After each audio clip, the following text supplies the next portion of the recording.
우리 예수 그리스도의 십자가 보혈의 능력이 여러분 가정과 직장에 넘치기를 축원합니다.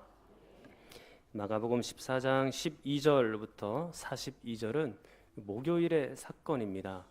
성경상으로 보면 이제 내일 예수님께서 십자가에서 보혈의 피를 흘려 돌아가실 예정입니다.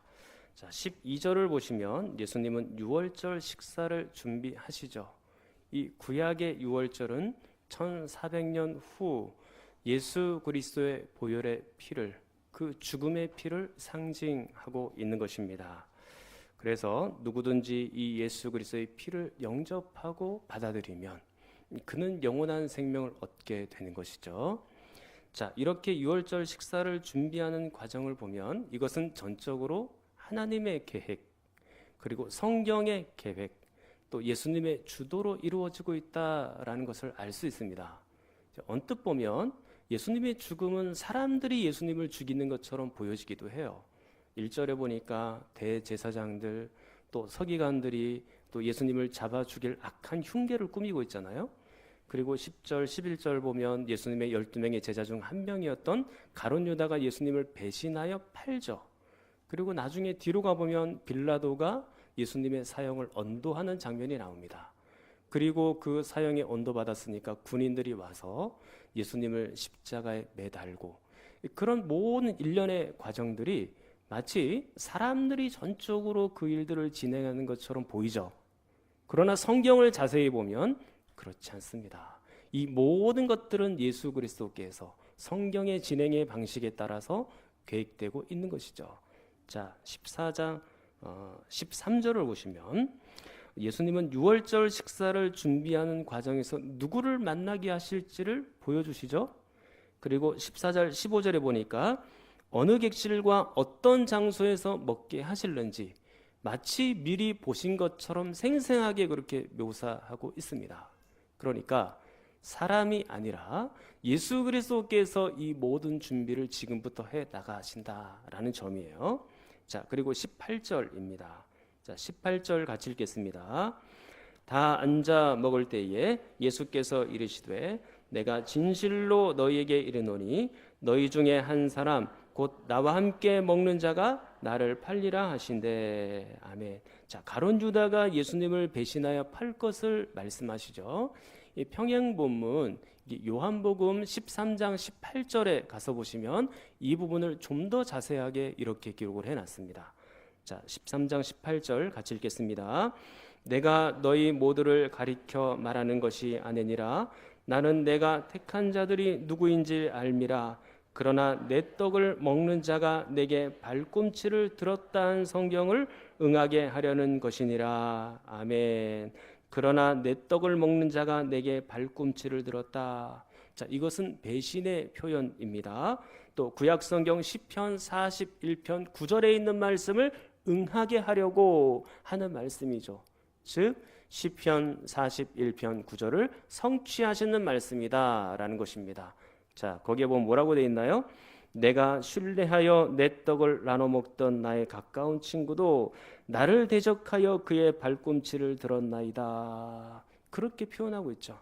그러니까 예수님께서 십자가에서 달려 돌아가시기 전날 밤 제자들과 함께 식사하면서 지금 이 말씀을 나누고 있는 것입니다. 그러므로 예수님이 준비되는 과정은 철저하게 성경대로 그리고 예수님의 주도로 이루어지고 있다라는 사실을 알 수가 있죠. 그리고 결정적으로 21절 인자는 자기에 대하여 기록된 대로 가거니와 그렇게 말씀합니다. 그러니까 예수님의 죽음은 성경에 기록된 대로 그리고 예수님의 계획대로 그리고 예수님의 뜻대로 이 일들이 진행되고 있음을 분명히 우리에게 말씀해 놓고 있는 것입니다. 사랑하는 성도 여러분, 그렇다면 우리의 삶 역시 마찬가지입니다. 우리의 삶을 인도하는 것은 그리고 우리의 삶을 계획하고 발걸음을 옮기는 것은 오직 하나님 한 분뿐인 줄 믿습니다. 그 하나님의 계획대로 우리가 지금 움직여가고 있는 것입니다. 결코 여러분들이 사람이나 높은 자리에 앉아있는 사람들이 여러분들을 좌지우지하는 것이 아니에요.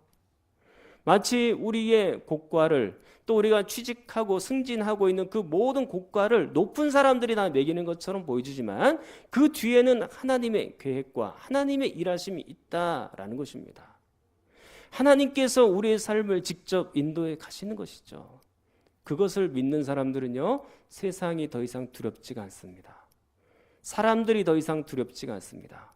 사람들이 나에게 해코지를 하려고 해도 하나님께서 함께 동행하시고 그것을 이길 수 있는 힘을 우리에게 분명히 허락해 주실 줄 믿습니다.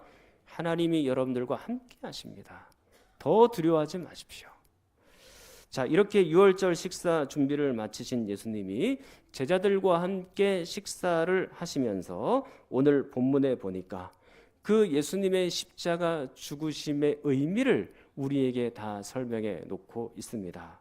우리는 보통 이 식사를 성만찬 또는 최후의 만찬이라고도 표현을 하죠.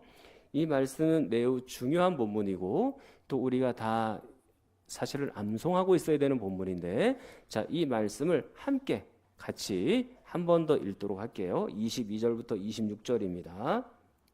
시작.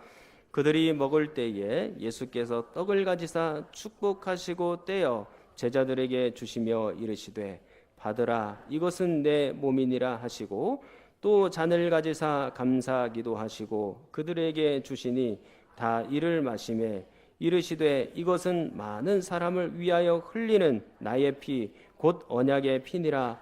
진실로 너희에게 이르노니 내가 포도나무에서 난 것을 하나님 나라에서 새 것으로 마시는 날까지 다시 마시지 아니하리라 하시니라. 이에 그들이 찬미하고 감람산으로 가니라. 아멘. 자, 이 예수님의 말씀 역시 구약에 있는 성경의 말씀을 성실하게 반영하여 지금 이 본문을 말씀하고 있는 것입니다. 이미 여러분들에게 말씀드린 것처럼 유월절 어린 양 죽음의 피는 곧 예수 그리스도의 죽음의 피를 상징하는 것이다 라고 말씀을 드렸죠. 자, 그것을 이제는 성경을 통해서 직접 보는 것입니다. 구약으로 가서 한번 볼게요. 이번엔 찾겠습니다. 자, 출애굽기 12장. 출애굽기 12장. 창세기 다음에 출애굽기가 있습니다. 출애굽기 12장. 출애굽기 12장 3절로 7절입니다. 구약성경 98쪽. 다시 나중에 누가 마가복음으로 넘어옵니다. 거기를 잘 접어두십시오. 출애굽기 12장 3절로 7절. 자, 3절부터 7절까지 제가 6절까지 읽고 7절은 여러분이 읽습니다. 너희는 이스라엘 온 회중에게 말하여 이르라.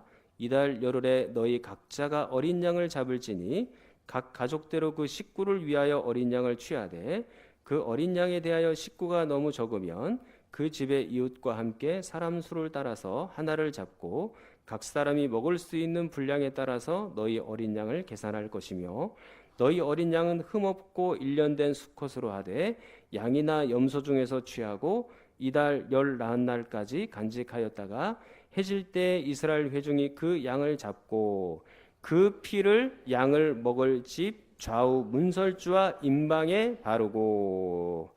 자, 애굽의 10번째 이 죽음의 재앙이 내리는 그 시간, 하나님께서 그것을 피할 수 있는 방법을 가르쳐 주셨죠. 어떻게 가르쳐 주셨나요?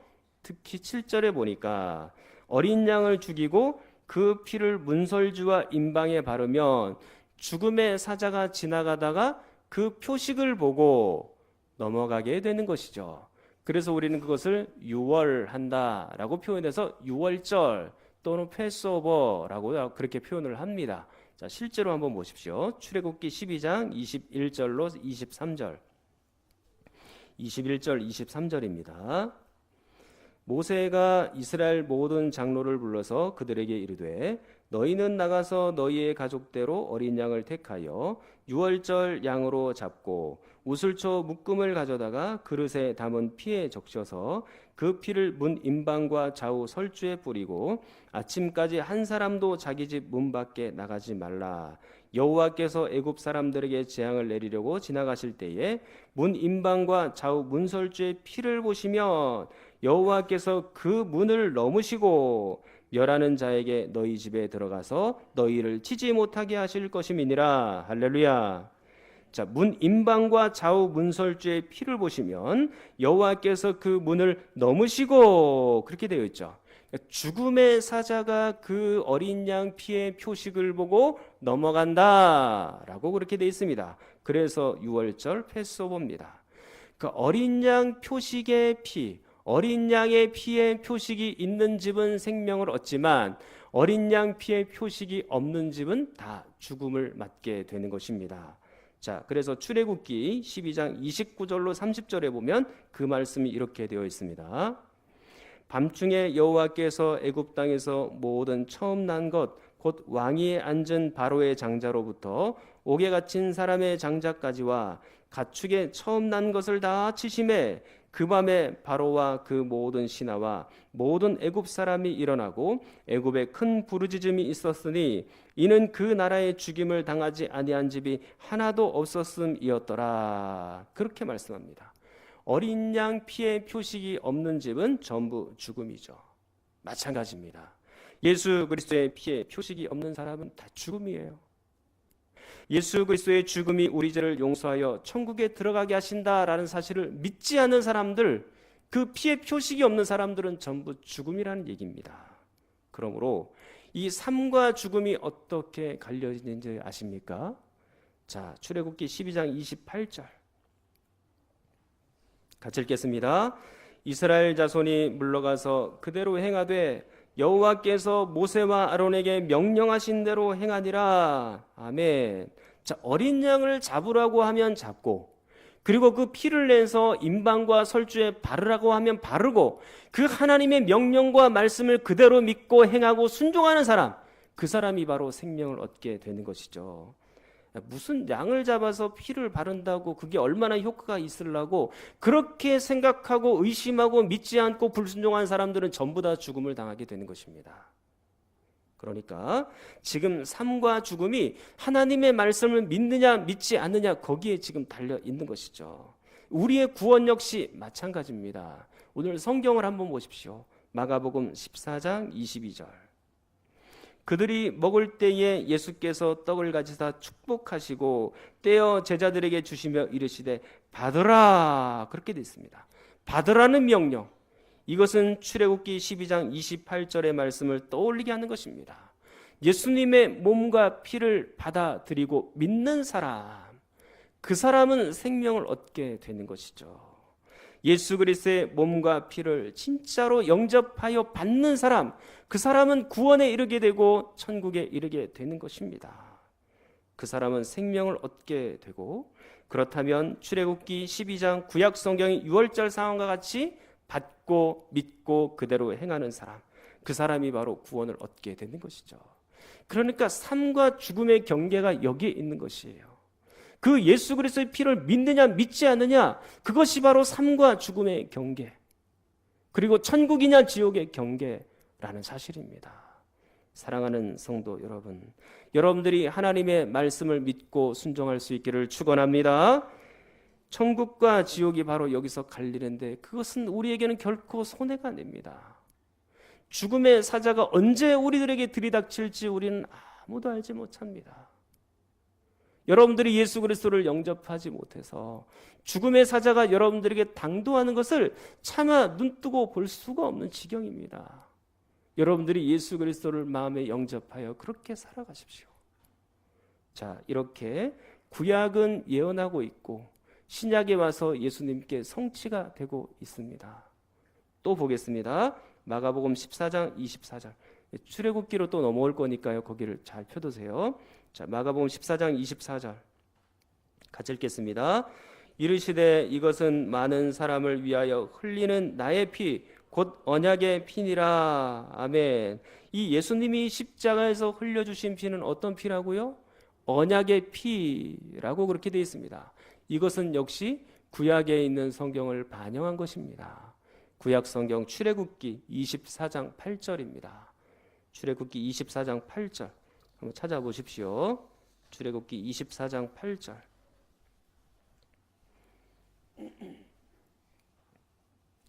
자, 24장 8절 또 한번 같이 읽겠습니다. 시작. 모세가 그 피를 가지고 백성에게 뿌리며 이르되 이는 여호와께서 이 모든 말씀에 대하여 너희와 세우신 언약의 피니라. 아멘.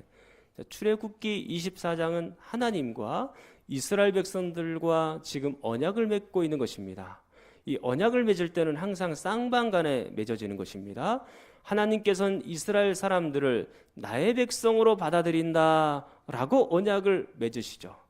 그러면 이스라엘 백성들은 하나님께 대하여 어떤 언약을 해야 될까요? 우리는 하나님을 우리의 아버지로 받아들이고 또 우리의 구주로 받아들이고 이제는 그 하나님께서 말씀하신 것을 다 지켜 행하겠습니다. 그런 언약을 드리는 것입니다.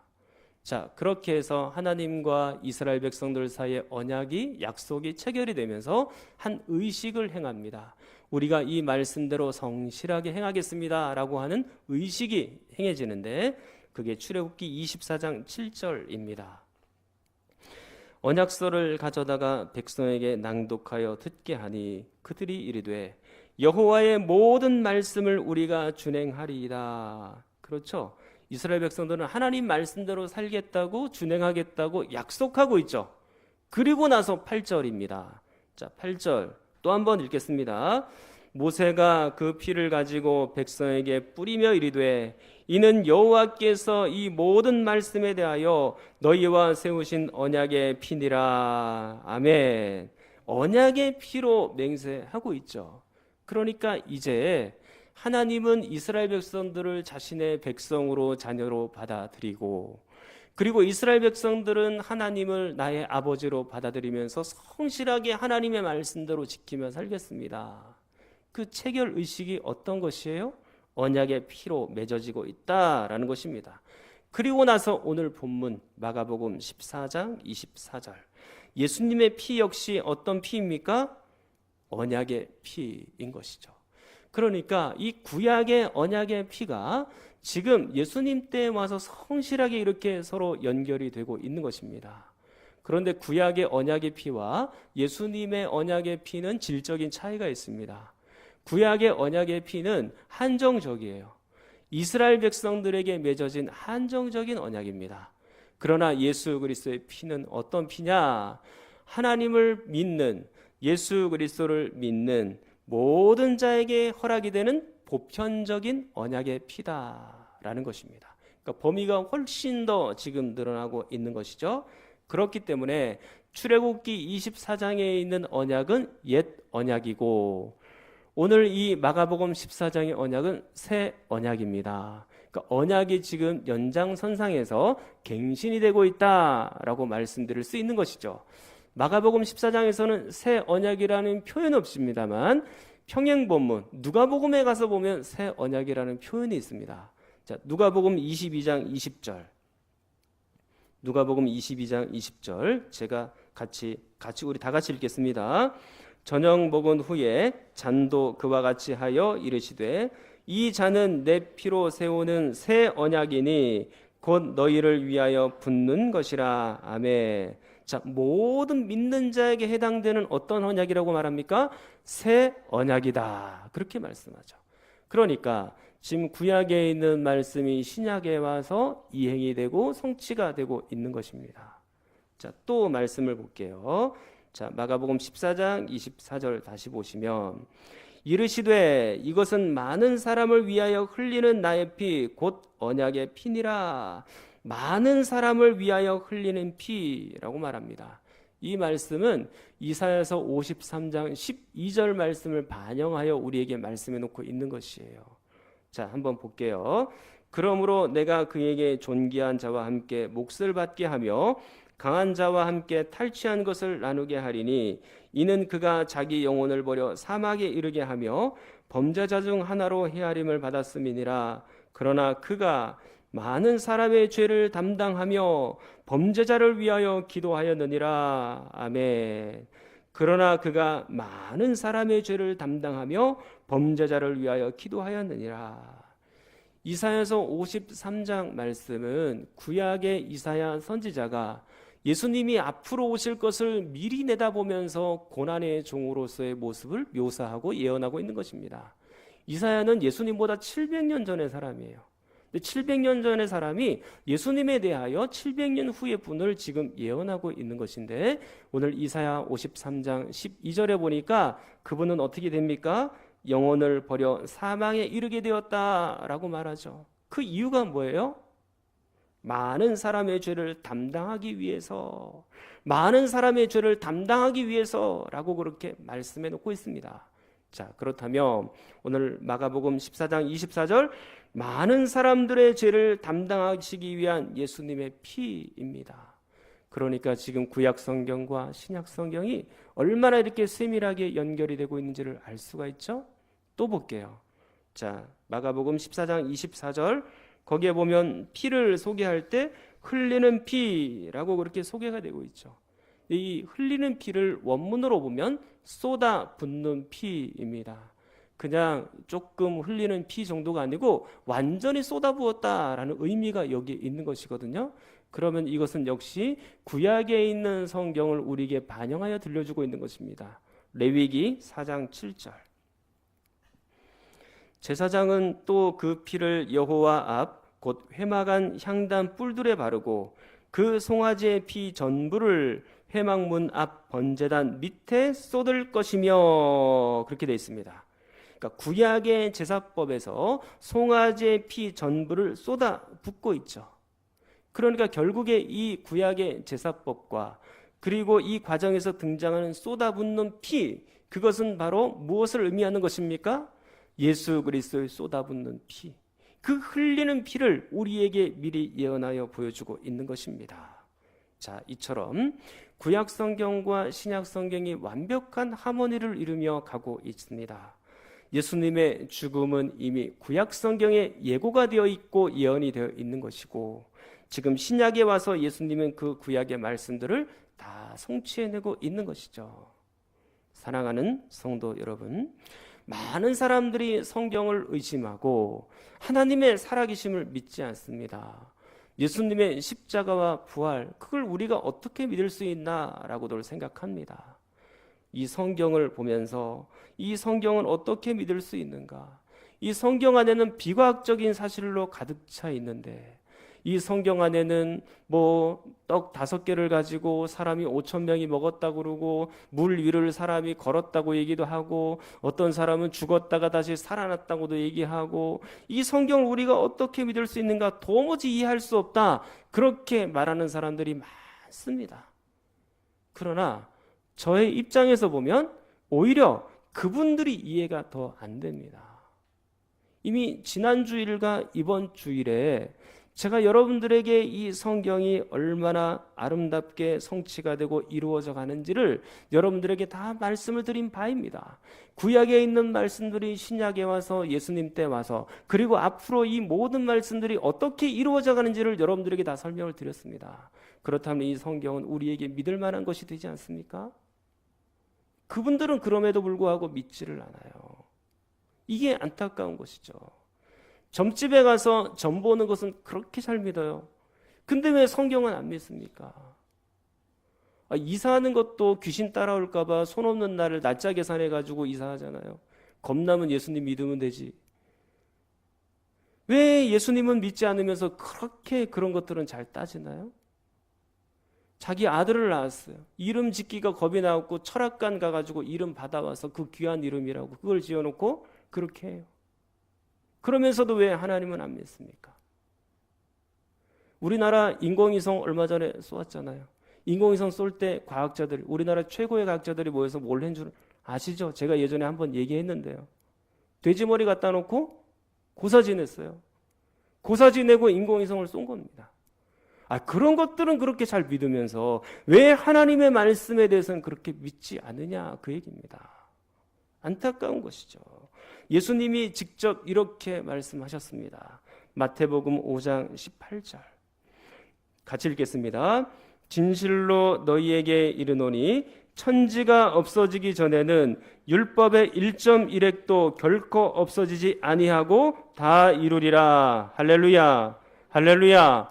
성경의 모든 예언과 성경의 말씀들은 이루어지지 않는 말씀이 하나도 없습니다. 1.1획이라도 아무도 버릴 수가 없고 그 하나님의 말씀은 완벽하게 우리에게 이루어지는 그 말씀인 것이죠. 그러므로 이 성경보다 완벽한 책, 이 성경보다 완전한 책이 우리에게 어디 있습니까? 그렇기 때문에 저는 이 성경에 남아있는 모든 것들을 다 믿습니다. 창조도 믿고 예수님의 부활도 믿고 예수님께서 행하신 모든 기적도 나는 다 믿습니다.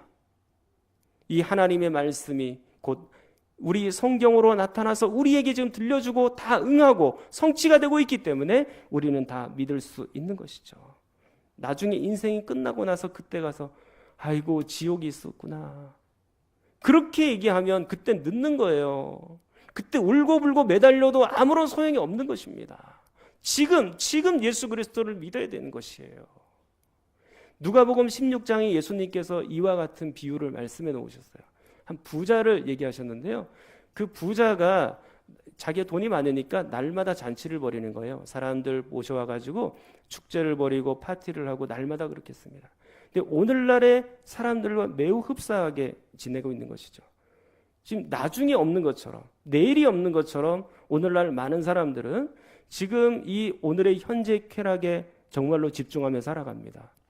죽음이 없는 것처럼 앞으로 죽음이 나에게 다가오지 않을 것처럼 그렇게 현재의 행복에 만족하며 지내고 있는 것이죠. 시간이 얼마나 지났을까요? 몇 년이 지났나요? 또 몇십 년이 지났나요? 그것은 정확하게 알 수 없지만 이 부자가 드디어 죽음을 맞게 되었습니다. 죽음을 맞게 되고 깨어나 보니 그는 진짜로 절망을 했습니다.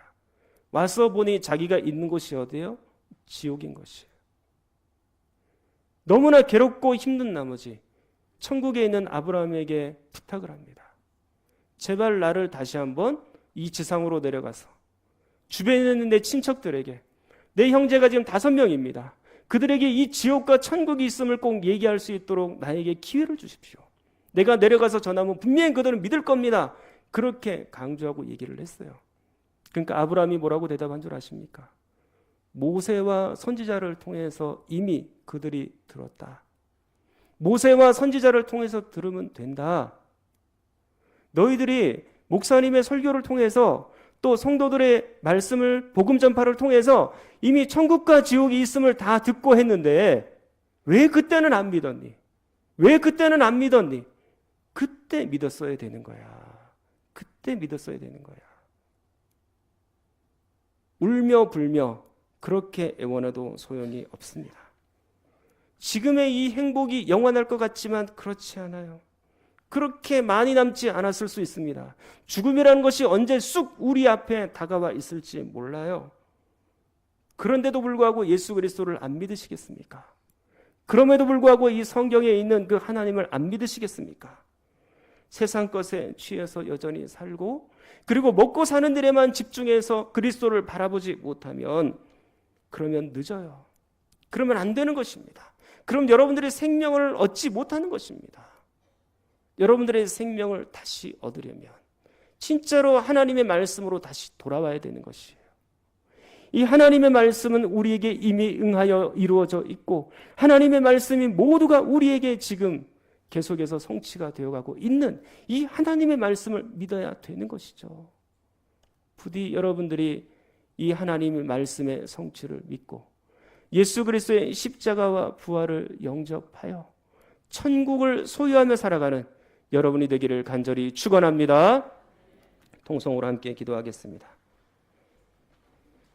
하나님 아버지, 우리가 성경이 믿어지기를 원합니다. 예수님을 믿게 하여 주시옵소서. 우리에게는 너무나도 당연한 이 믿음이 세상의 수많은 사람들에게는 그저 공허한 메아리에 불과합니다. 우리 중에도 여전히 예수님의 십자가와 부활이 믿어지지 않는 사람들이 있을 수 있습니다. 우리를 불쌍히 여겨주셔서 참으로 예수님이 믿어지게 하여 주시옵소서. 예수님을 믿고 함께 구원 얻고 함께 천국 가고 함께 성도의 사랑을 누리게 하여 주시옵소서. 또 몸이 아픈 분들을 위해서 지금 강원도 속초 일대에 산불 피해가 났는데 빨리 복구가 되고 우리 이재민들을 위로해 달라고 또 함께 기도하도록 하겠습니다.